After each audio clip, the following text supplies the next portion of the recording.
هو احنا بنظم البحث العلمي لو سألنا هذا السؤال.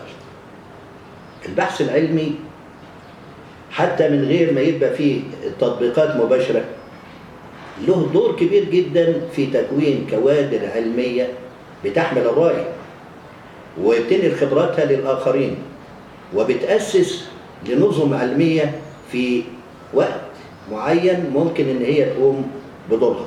قد يكون التمويل يعني محتاجين مزيد من التمويل، لكن في النهاية البحث العلمي بيقوم بدور كبير. يعني أنا أذكر على سبيل المثال إن في سنة 73 لما دخلنا الحرب كان في مشكلة عندنا، روسيا ما كانتش بتدينا سلاح، وكان حائط الصواريخ بالنسبة لنا مهم جدا عشان نعبر قناة السويس. فكان الوقود بقى اكسبايرد، الوقود بتاع الصواريخ كان خلاص يكاد يكون نفذ. طب نعمل ايه؟ فقالوا نحاول نشوف نعمل مثلا ريسايكلينج للايه؟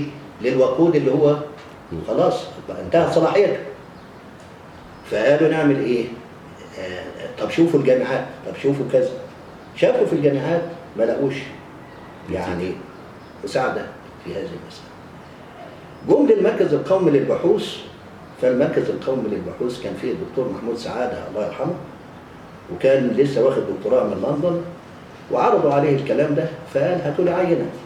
فجابوا له عينة، فالراجل شافها وابتدى نتيجة الايه؟ الهندسة العكسية والكلام ده كله، ابتدى ان هو يعيد تنشيط هذه الايه؟ هذا الوقود ويحوله الى وقود صالح للصواريخ. واستطاعوا ان هم بهذه الصورة ان هم يحولوا اطنان من هذا الوقود الى الصورة الصالحة للاستخدام ودفع الصواريخ. وبهذا قدرنا ان احنا نقضي على هذه الازمة او نتغلب على هذه الازمة الخطيرة في ذلك الوقت، واستطعنا ان احنا بفضل الله عز وجل بهذه المساعدة ان احنا نعبر قناة السويس. فيعني ما نقولش ان البحث العلمي او المركز او خلافه او مراكز البحث دي ما بتأديش الدور.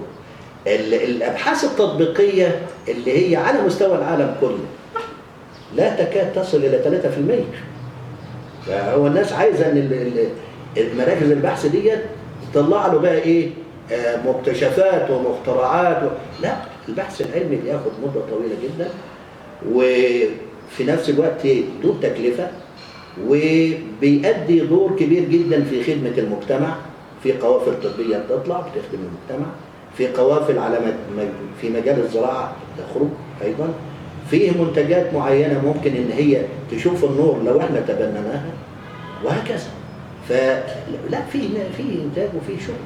في خطوة وسطية اللي هي بيسموها البايلوت سكيل. البايلوت سكيل ان انت ما بتقدرش تنقل المنتج من البنش للصناعة مباشرة. لابد انت بتمر بحلقة وسطية اللي هي بيسموها الايه؟ بايلوت بلانت.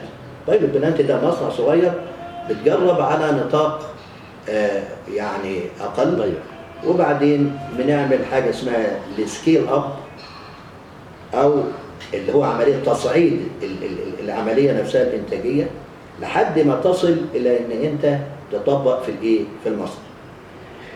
هي المسألة الانتاج برضو لها ضوابط خاصة بعمليات التسويق نفسها.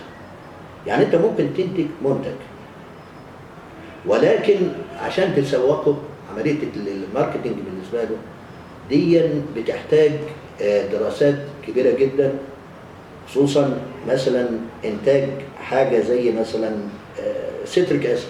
سيتريك اسيد كان تم التوصل الى ان هو ينتج، وكانت تكونت شركة فعلا اسمها سيترو مصر، ولكن في النهاية وجدنا بقى ان الصين بتغرق السوق وسط المنتج رخيص الثمن، وهتلاقي ان انتاجك في النهاية هيبقى مش اقتصادي.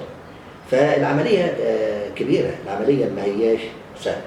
لكن مش معنى كده ان البحث العلمي ما بيأديش دوره. البحث العلمي بيأدي دوره في كل المجالات، في مجال الطب، في مجال الهندسة، في مجال الزراعة، في مجال الصناعات الغذائية، في مجالات كتيرة جدا، صناعة النسيج، في إسهامات. وكانت الإسهامات دي ما بتلاقيش البروباجندا اللي بتلاقيها واحدة مثلا مغنية. خدت بال حضرتك؟ احنا عادة ما بنعملش فوكسنج على الحاجات الجد أوي يعني، إنما بنعمل فوكسنج على إيه؟